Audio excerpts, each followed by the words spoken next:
The Robe.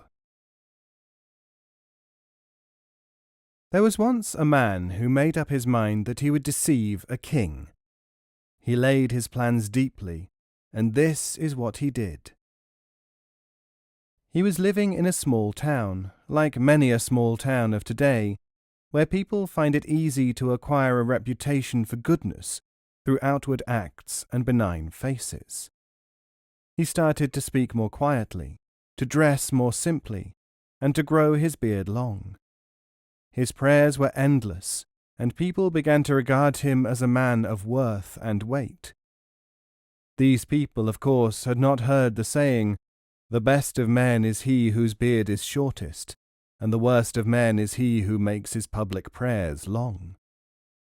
After dropping some small hints, this man, whose name was Shatir, built a small hut with 2 doors on a high place, and used to visit it frequently, dressed in a single sheet, intoning prayers and invocations.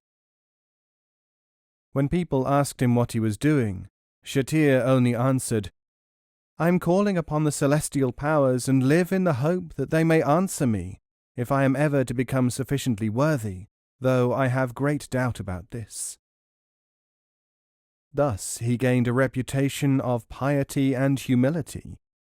People started to visit his shrine and to stand outside, while the pious voice of Shatir was heard from within. After a number of months, people noticed that Shatir spent more and more time in his retreat. When they stood outside, they heard voices, as if Shatir was conversing with someone. The news spread throughout the town. One day, when he was in the town, Shatir visited the largest merchant's shop and stopped to converse. This merchant was inquisitive and greedy, and he plied Shatir with questions, but the sage instead asked about the price of certain valuable cushions and a fine carpet which adorned the place. The merchant's curiosity increased. Why, he asked himself, did Shatir want such things? How could he ever afford to buy them, even if he did want them? What were they for?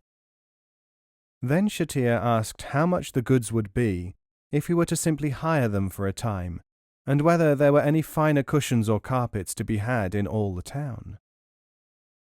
Finally the merchant said, "Friend Shatir, I know that you are a good man, and that you have a good reason for wanting these objects. If I were to lend them to you, would you tell me your secret?"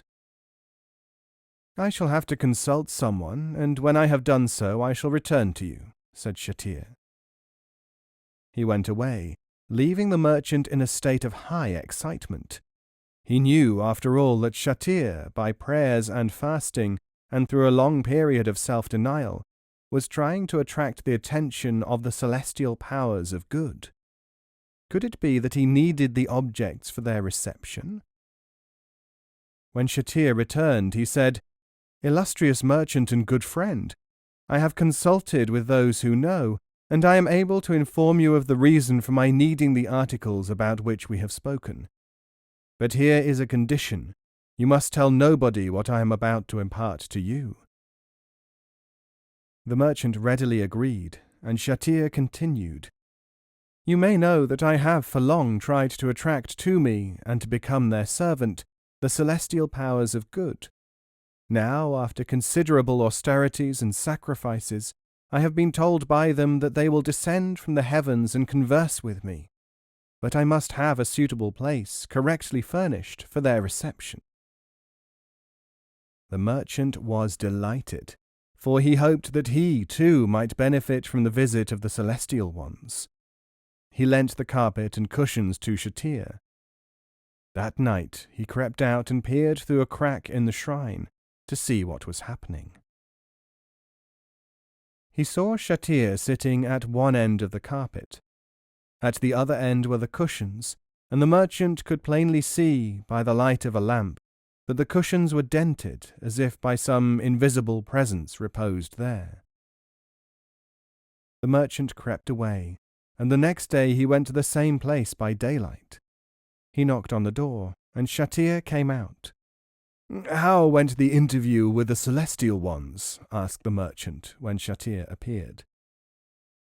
"One of them came, and I spoke to him, and he told me many great secrets," answered Shatir. "His appearance was of such beauty and magnificence that it is invisible to any but the pious and good.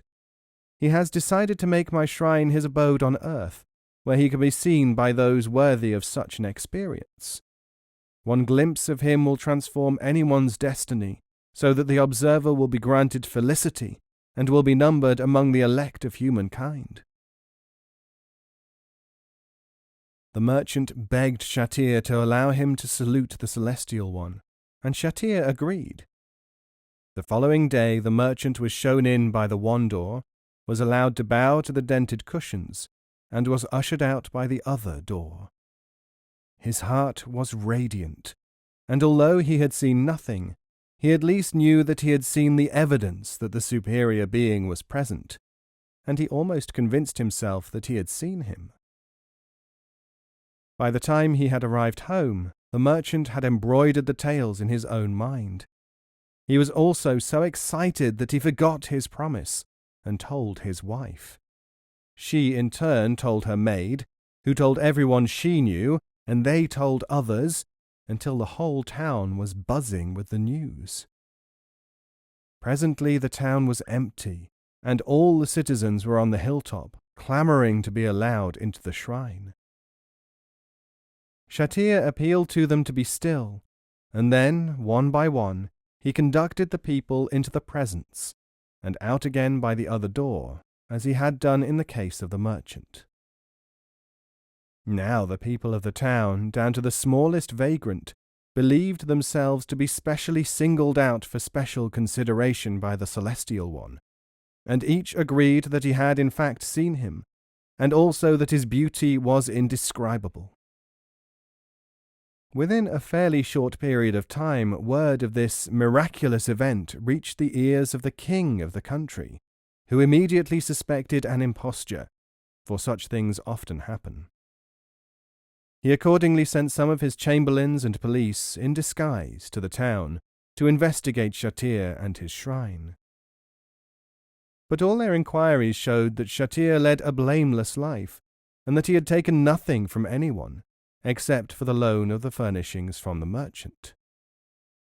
Everyone in the town stated that they had seen the celestial visitor with their own eyes, and that only villains were unable to do so. The investigators went to the shrine. When they returned to the capital city, they informed the king that they, too, had seen what the others had seen, and His Majesty was convinced. He called Shatir to his court. Now this was what Shatir had been working for all along, but he made various difficulties and showed himself reluctant, with many a "what does a poor man want with a king?" until the king was aching to see him. In his room of private audiences adjoining the throne room, the king received Shatir and questioned him. "The reports which your Majesty has received are correct in every detail," said the rogue. "The only thing which I have which is somewhat tangible from the Celestial One is this gorgeous robe which I am wearing, and which astonishes everyone who sets eyes upon it. It is a magical robe as well. Like the Celestial One himself, of course, it is invisible to the impure." Now the king could see no robe, but all the same he coveted it as he had never wanted anything in his life. "A man of your sanctity surely does not need such an object," he hinted, "and there would, of course, be compensation if you cared to present it to me." "Your Majesty," said Shatir, "nothing would please me more. I am only a poor man of the spirit, and you must forgive me for not having thought of that myself. Be pleased to accept the robe, and the compensation will of course be useful, so that I can carry on my charities." Affecting to remove the robe from his shoulders, and handling it gently, he moved as if to place it upon the shoulders of the king. He, of course, could not feel anything of the actual robe, which did not exist, but he felt much more, a sense of holy joy. "Go to the hall of assembly," said the king, "and announce the history and the nature of the robe to the assembled courtiers and representatives of the people. Say that I shall appear in the robe shortly. When I do so, I shall give you your reward publicly." Now it happened that there was a Sufi who had access day or night to the king, and he walked into the private audience chamber in time to hear the transaction. "Your Majesty," he said, "may I have a glass of water?" "Of course," said the king, motioning to a servant to bring one. When it was handed to him, the Sufi threw it all over the king, robe and all. "What are you soaking me for, fool?" shouted the monarch.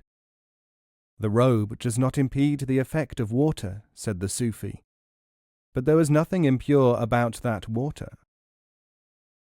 Putting his hands to the king's shoulders, he made as if to transfer the robe to his own back. "Now," he said, "would your Majesty kindly walk into the assembly hall and see what happens?" The king entered the hall, and the crowd, having been told that he would be wearing the celestial robe and therefore imagining that they saw it, or desirous that they should not be thought impure, gasped and cried out, "Wonderful! Look at the colours! Look at it! How sublime!" The king seated himself on his throne, and the Sufi entered the hall shortly afterwards. But although the Sufi was wearing the robe, and everyone saw him come in, nobody applauded, nobody cheered, nothing whatever was said. The Sufi stood up and said, "May I be the sacrifice of your Majesty? The people have seen the wondrous robe and the king's majesty wearing it. It has been brought by the venerable Shatir, who stands here and who is to be rewarded with a sum for his charities. I shall now request His Majesty to present 100,000 gold pieces to the venerable Shatir." He placed a cloth bag in the king's hands. Celestial robes are so rare that they should be paid for with celestial gold, of course. And the king handed the empty bag to Shatir, who took it with as good a grace as he could. But there are still people, all over the kingdom, who think that the Celestial One really did come as a result of the devoutness of Shatir. Since all this happened many years ago, even more people now revere the name of the great Shatir, and his shrine is still a place of pilgrimage.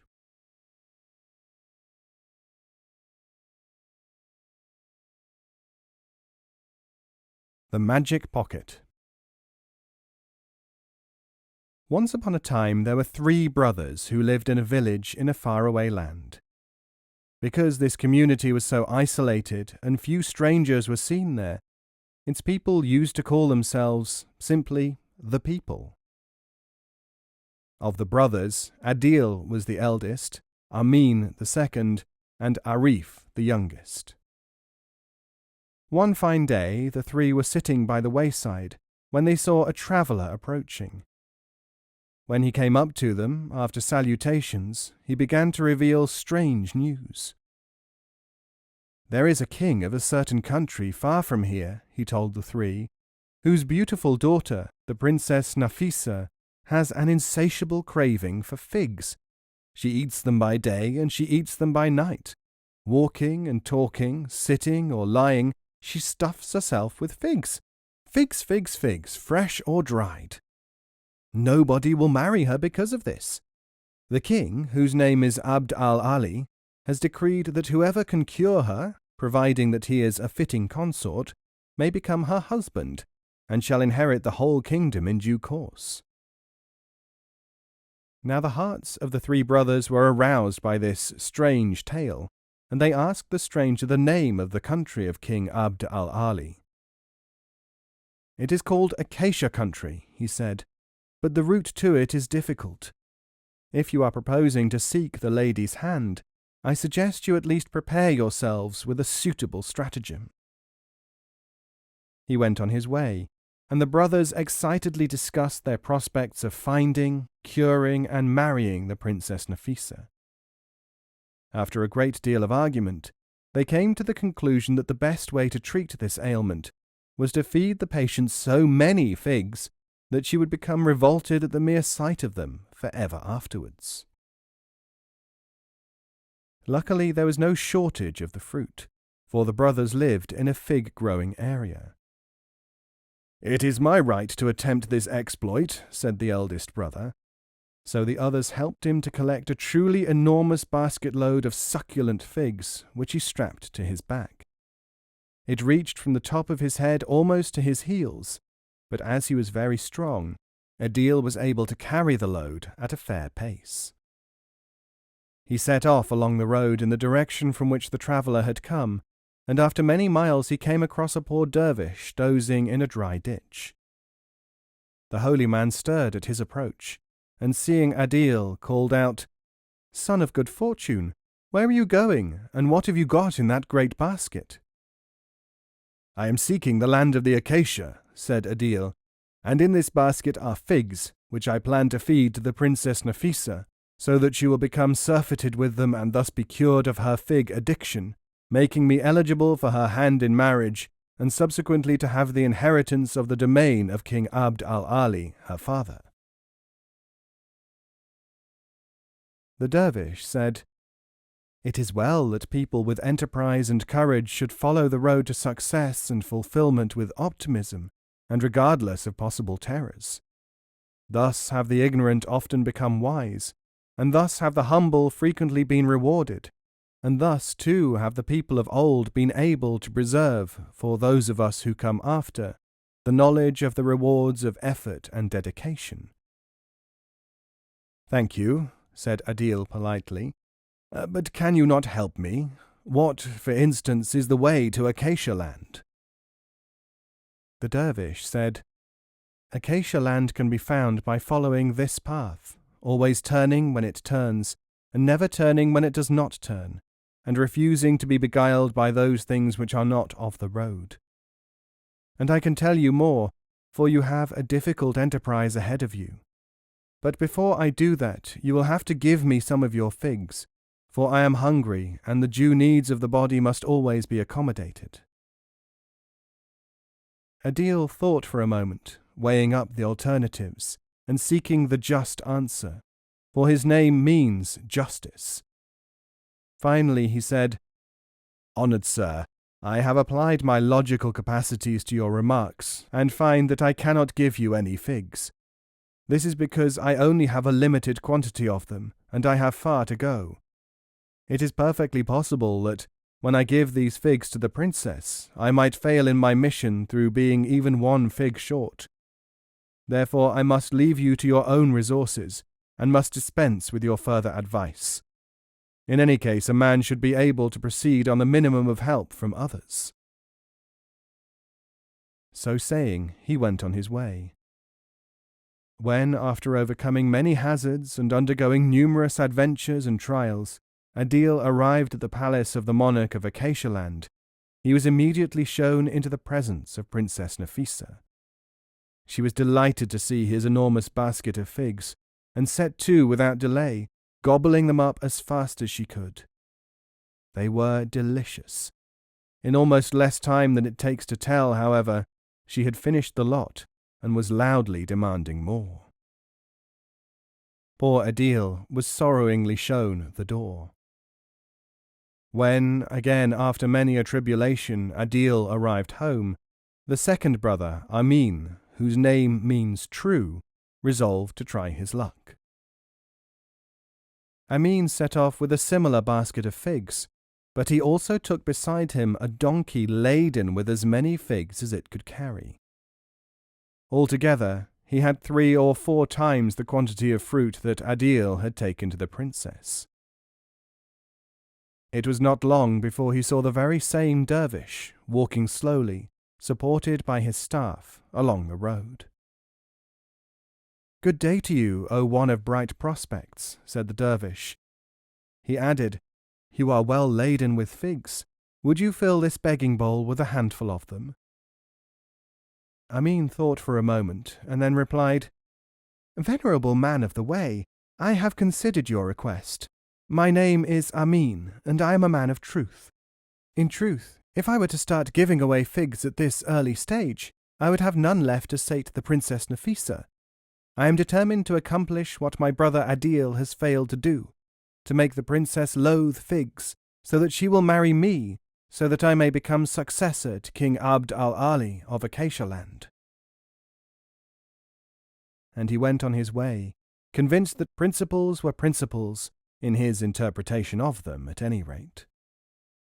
When at length, and with just as many pleasant and unhappy experiences as those of his brother, Amin arrived at the royal palace of Acacia Land, he found that the princess's appetite, fed on more and more figs as people brought them from far and wide, had become even greater. It took her only a few minutes to dispose of his entire stock. After that he had to take to his heels, because she complained bitterly that he was being stingy in only offering her that miserable quantity, and vowed that she would command that he be shut up in a dungeon if he did not bring her more. And so Amin the True, just like his brother Adil the Just before him, made his way sadly home. This, of course, left only Arif the Wise, which is what his name means, who was as determined as they to win the Princess Nafisa's hand. Arif collected figs and dried them. Then he found the largest and hardiest donkey in the village and loaded it up. In this way he nearly doubled the load which Amin the True had carried. He also said to himself, "Having done all this, I must also keep aware of any possibility which might help my undertaking on the way." Not long after he had started along the highway, Arif the Wise in his turn also came upon the dervish, and told him his plan. The dervish said, "O laden-down man of enterprise, give me your hand, and give me a couple of figs, for the way is hard for ancient travellers." "Willingly," said Arif, "you can have all my figs for all I care, if you can only tell me how I can win the Princess Nafisa." "That's a bargain," shouted the dervish. "Now you should know that my name is the dervish Ajib-o-Gharib, which means strange and extraordinary. You give me all the figs and the donkey, and I will give you something very much more useful, however strange and extraordinary it may seem to you at this moment." Arif agreed. The dervish took a piece of cloth and sewed it upon the outside of Arif's robe. "This is now a pocket," he said, "and you will place in it only this single dried fig. When you arrive in the princess's presence, hand it to her. The pocket will, while she is chewing it, immediately replenish itself with another dried fig, and so on. The supply of figs will be endless." Arif thanked the ancient and continued on his way.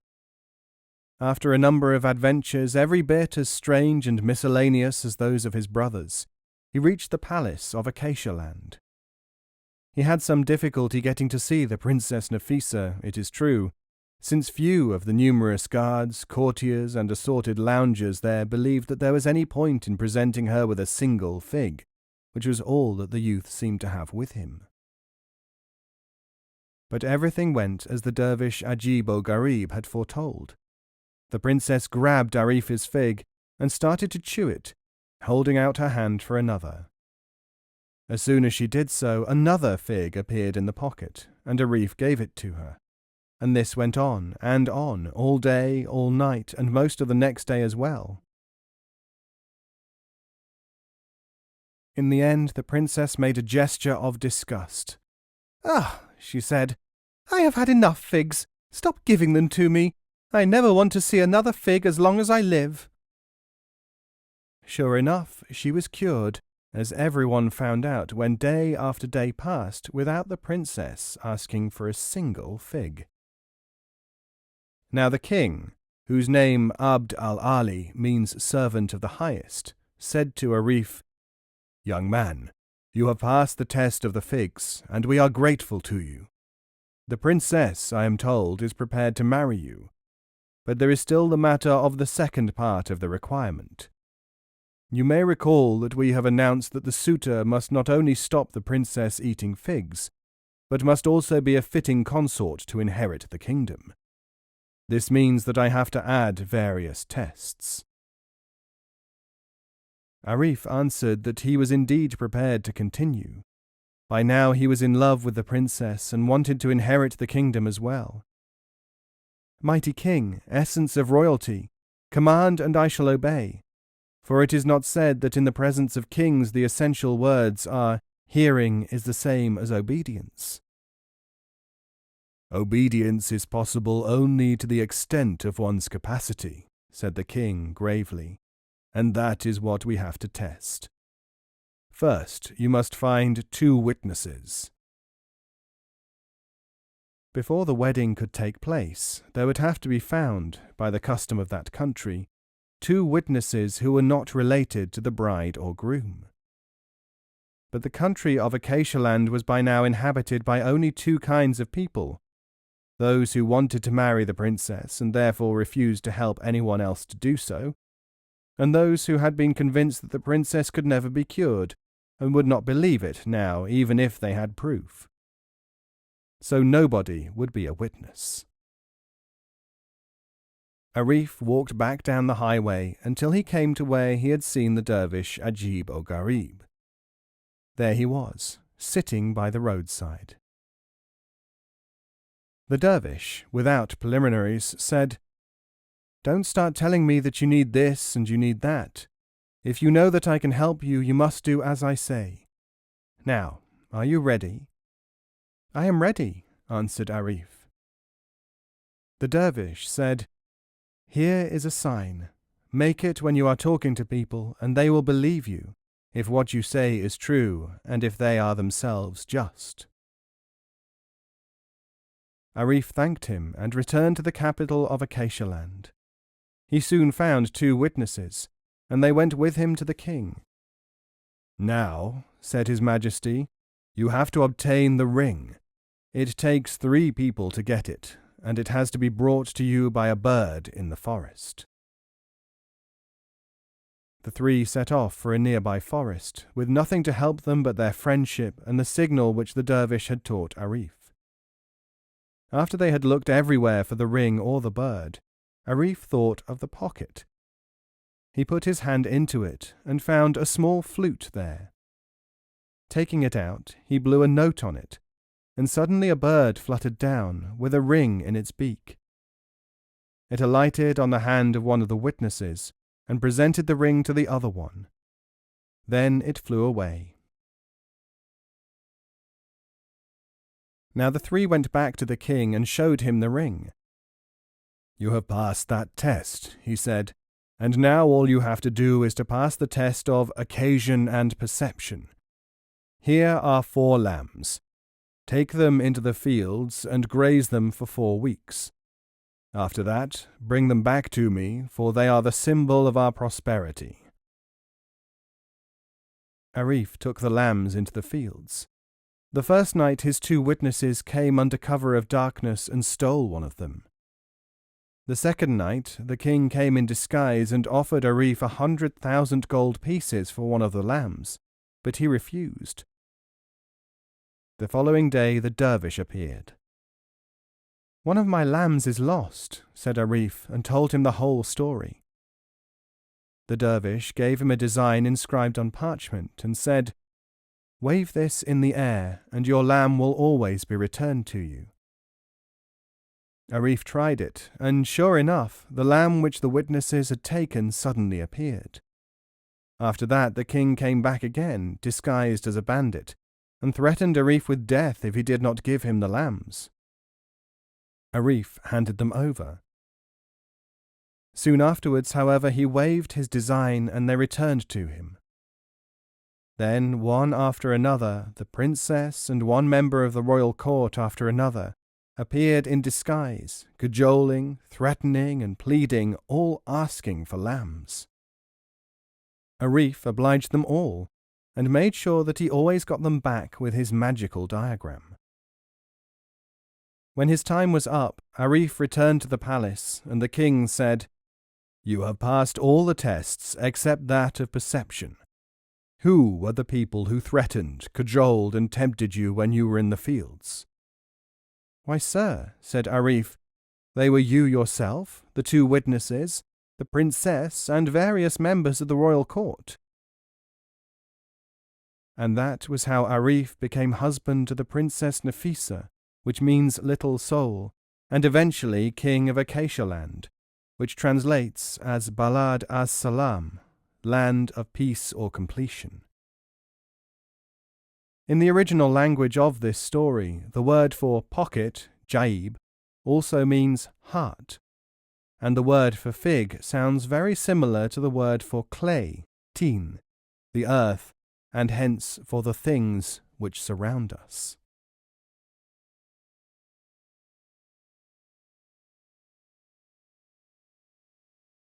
The son of a storyteller. Once upon a time there was a storyteller who was of a long line of bards, whose tradition was that they preserved and related the tales of olden times at the court of a certain king. Now this reciter was proud of his ancient lineage, and of the extent of his repertoire, and of the degree of wisdom of his tales, for they were used as indicators of the present, as records of the past, and as allusions to things of the world of sense and of the world beyond appearances alike. But at the court, too, as is natural and useful, were other experts of all kinds. There were military chiefs, courtiers, advisers and ambassadors. There were engineers skilled in building and in demolishing, men of religion and of other kinds of learning. In short, there were people of every type and condition, and each one of them thought himself better than all the others.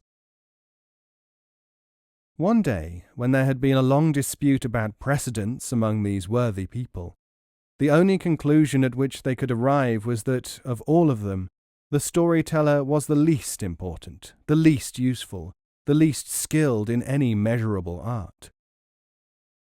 The assembly therefore decided that, to begin the process of reducing the number of worthless people around them, they would eliminate the storyteller. Each one also thought privately to himself, "When we have got rid of him, we will be able one by one to prove that all the others are superfluous, and then I will be left, and I shall be the king's sole adviser." It was against this background that a select delegation of the courtiers went to the storyteller and said, "We have been deputed by the rest of the lords of the realm who attend upon his majesty to inform you that we have decided that of all those associated with the court, you are the most superfluous. You do not go to war to ensure the glory of the kingdom or to extend our victorious monarch's dominions. You do not judge cases to preserve the tranquillity of the state. You do not minister to the serenity of the people's souls, as do the religious chiefs. You are not handsome like the elegant boon companions.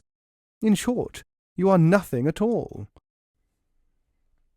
"Venerable and respected peacocks of wisdom and pillars of faith," cried the storyteller, "far be it from me to disagree with anything which you might have resolved, but since it is incumbent upon me to tell the truth in court affairs, out of loyalty to His Majesty, I have the following representation to make. There is an ancient and deeply wise tale which completely proves that, far from being unnecessary, the reciter of tales is absolutely essential to the well-being and the power of the empire. If you allow me to narrate it, I should be glad to do so." The delegation of courtiers were not anxious to let the man have his say, but at that moment the king called everyone back into the throne room and demanded to know what had been going on. When he heard what we have just heard, he commanded the storyteller to begin his tale, omitting no detail. The storyteller began, "Peacock of the earth, fountain of wisdom, great majesty and shadow of Allah upon earth, know that once, in the most remote times, there was a king, like your own majesty, a just and powerful sovereign, esteemed in many lands, beloved of his people and feared by his enemies. This king had 3 beautiful daughters, fair as the moon. One day the 3 went for a walk in the woods near the palace, and they completely disappeared. Extensive searches were made for them, but no trace of them was to be found. After many days the king ordered the heralds to cry, "In the king's name, let none say that he did not hear. Anyone who can find the 3 daughters of his majesty, and can restore them safe and sound to our benign and sagacious monarch's household, will be rewarded with the hand in marriage of whichever one he may desire." Still, for weeks and months nothing was heard. It was as if the earth had opened and swallowed the girls up. Then, when all hope seemed at an end, the king called his courtiers together, including the lords spiritual, military, and temporal, and the judges of all the judges, and all the quality and chivalry of the state. He addressed them thus: "Reverend doctors of the law and of faith, lions and tigers of the all-conquering armies, relentless punishers of miscreants and kings of the arts of trade and industry, hear and know my command. You shall elect from among yourselves representatives, 2 or 3 in number, who shall set off in search of the lost princesses, and shall not return without them. Those who have been chosen shall inherit the kingdom if they are successful. If they fail, they shall not set foot in our dominions again, on pain of death." The assembled court immediately divided into groups to elect representatives, and they in turn nominated and voted for their own deputies, until it emerged that 2 men had been chosen. These were the blood-drinking commander of the ever-victorious armies, the Emir al-Jaysh, and the wisest man in all the land, the Prime Minister, known as the Wazir al-Wazura. The king gave them a final lecture, after which they touched their heads, hearts, and eyes, murmuring, "To hear is to obey." They then sprang to the saddle and rode headlong out of the palace gate, as trumpets blared to announce their departure. Now they journeyed and travelled, walked and rode, encountered many hardships, and, in a word, did everything which their combined valour and sagacity could devise. But before they found any trace of the missing princesses, they were captured by bandits and sold as slaves to the owner of an inn, who worked them like beasts of burden, making them look after the men and the animals of the travellers who passed that way. When no news of the mission had been received for a very long time, and the king and his court were plunged into the deepest gloom, a certain young storyteller, son of a storyteller, himself the son of a storyteller, and the son of one who was also a storyteller for uncounted generations, came to the court. He appealed to the king to allow him to go in search of the maidens. At first the king refused to allow him to go, wondering what a mere teller of tales could do where 2 of the very best men in the kingdom had evidently failed. But in the end, realizing that he could not in any case make things worse, he gave him leave. The storyteller leapt upon a horse and sped, fast as an arrow, in the direction of the rising sun. After many adventures, he came upon an inn, and there he saw, miserably waiting on the guests, dressed in rags and with their feet in shackles, the shuffling figures of none other than the Emir and the Wazir. When they recognized him, the pair pleaded piteously for help, and he was able to pay their ransom money to the innkeeper and secured their freedom, buying them decent clothes. They were at first disconcerted to hear that this, to them relatively humble man, bore the king's commission to join in the search, and they were chagrined to know that such as he could release them from captivity, for their arrogance was fast returning. In the end, however, they had to agree to his continuing with them on the quest. They continued on their way, not knowing where they were bound, until, at nightfall, they came to a small hovel where a poor old woman was sitting, mending a reed basket by the door.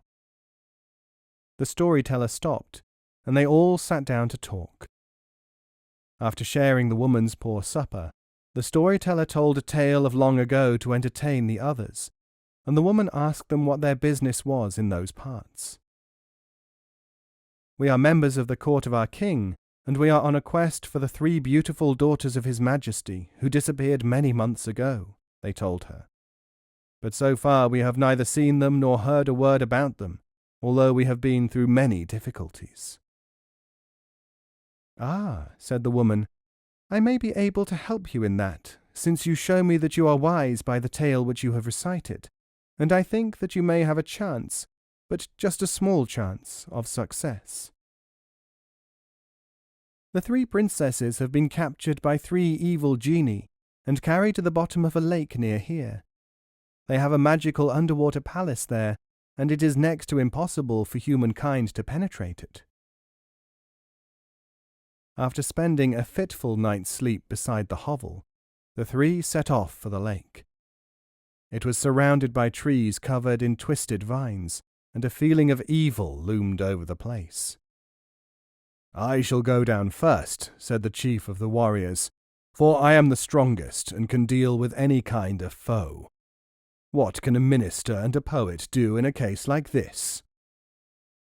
He twirled his moustaches in a gesture of vainglory, and removed most of his clothes. The others made ropes out of the vines, and the soldier, sword bared and clutched in his right hand, started to descend into the water. "If I tug," he said, "haul me up." As he went down into the water, he found that it got colder and colder, and suddenly there was a sound like 1,000 crashing rolls of thunder coming from the dark depths. Fear gripped his heart, and the once gallant warrior tugged agitatedly to be pulled up again. Then the minister insisted on going down, for he coveted, like so many administrators, the power that would come to him if he could only wed one of the king's own daughters. But the same thing happened, and he had to be pulled back to dry land again. Then the storyteller went down. The water was cold, but he steeled himself against it. The noise was as loud as 1,000 thunderstorms, but he managed to close his ears to it. Finally, when he thought that he would have to give up, he found that he had dropped beyond the protective spells of the genies and was in a huge underwater cavern. He opened a door and came to a room where the first thing he saw was one of the princesses, sitting on the floor, with a hideous-looking genie in the shape of a serpent with 18 heads, sprawling asleep in one corner.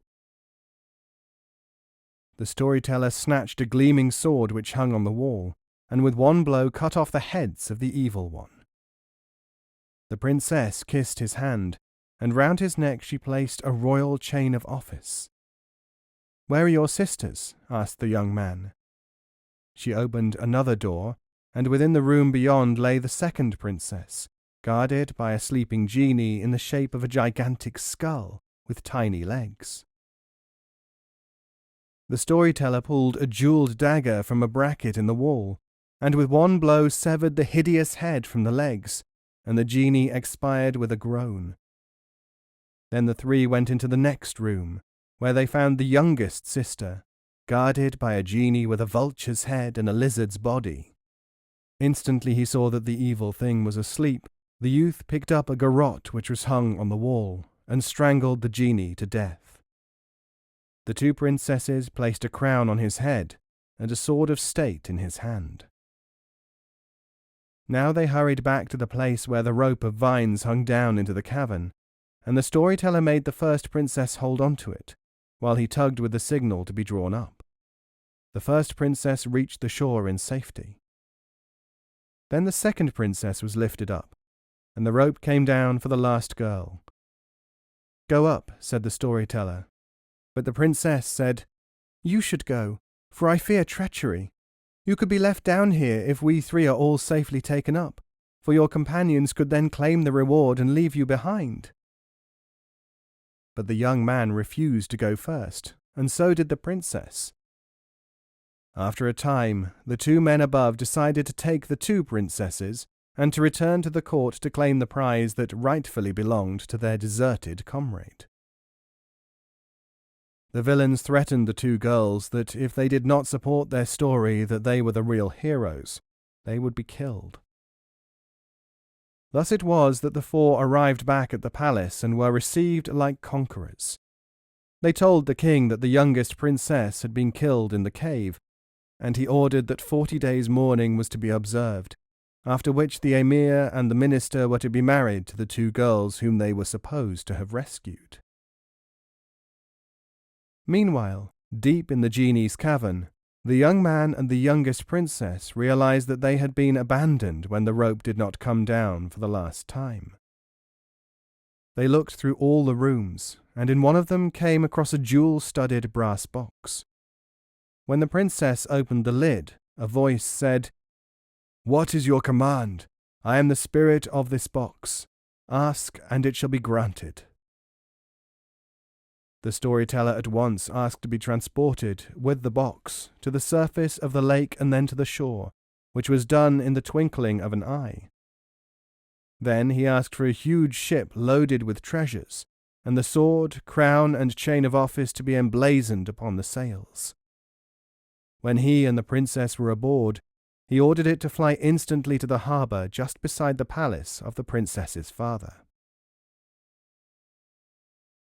When he saw the ship, the king thought, "This is the vessel of a mighty monarch, and I shall myself approach him to do honour, for he has 3 symbols of royalty on his sails, and he must therefore be 3 times as important as I." The king then went on board the ship and began to speak to the storyteller with great humility, not recognizing him in the robes and jewels which he had obtained through the magical box. But the princess, unable to restrain her joy, jumped out of concealment and told her father the whole story. Then the evil minister and soldier were banished from the realm, and the storyteller married the princess, to inherit with her the kingdom in the fullness of time. "This, noble sirs, shows you," continued the storyteller, "how important a storyteller can be."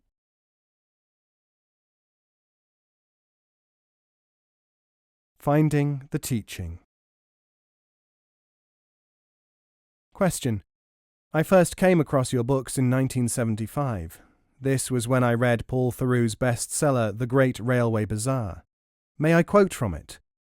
Theroux has just met a curiously dressed seeker after truth on a train in Turkey, heading for the Far East.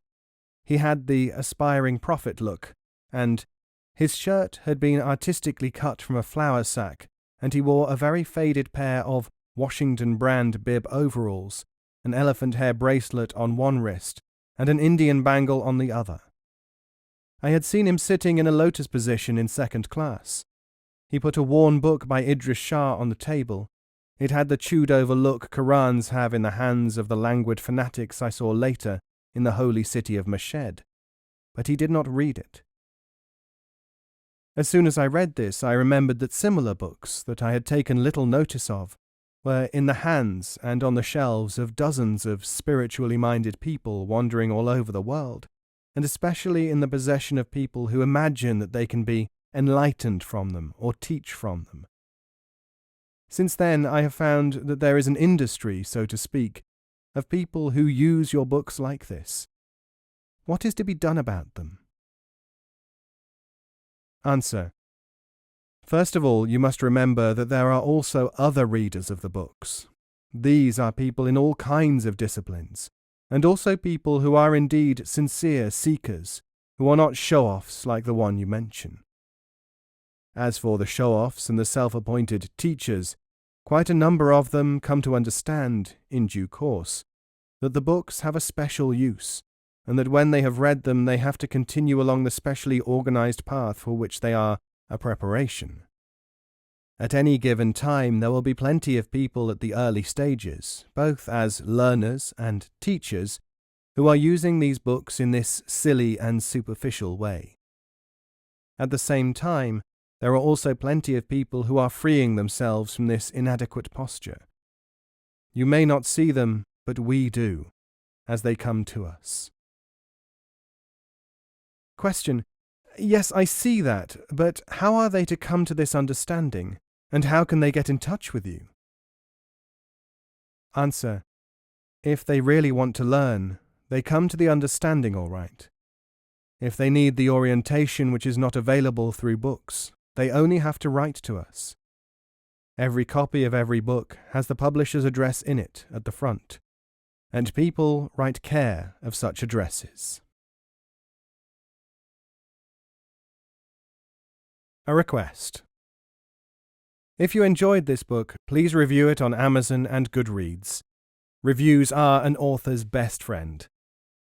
To stay in touch with news on forthcoming editions of Idries Shah works, please sign up for the mailing list at bit.ly/isflist. And to follow him on social media, please go to any of the following links: twitter.com/Idries Shah, facebook.com/Idries Shah, youtube.com/Idries Shah 999, pinterest.com/Idries Shah, on Goodreads at bit.ly/isgoodreads, idriesshah.tumblr.com, and instagram.com/Idries Shah, or the main website at idriesshahfoundation.org. That was Seeker After Truth by Idries Shah. First published 1978, published in this edition 2018. This work is copyright the estate of Idries Shah, all rights reserved. This audiobook has been narrated by David Ault.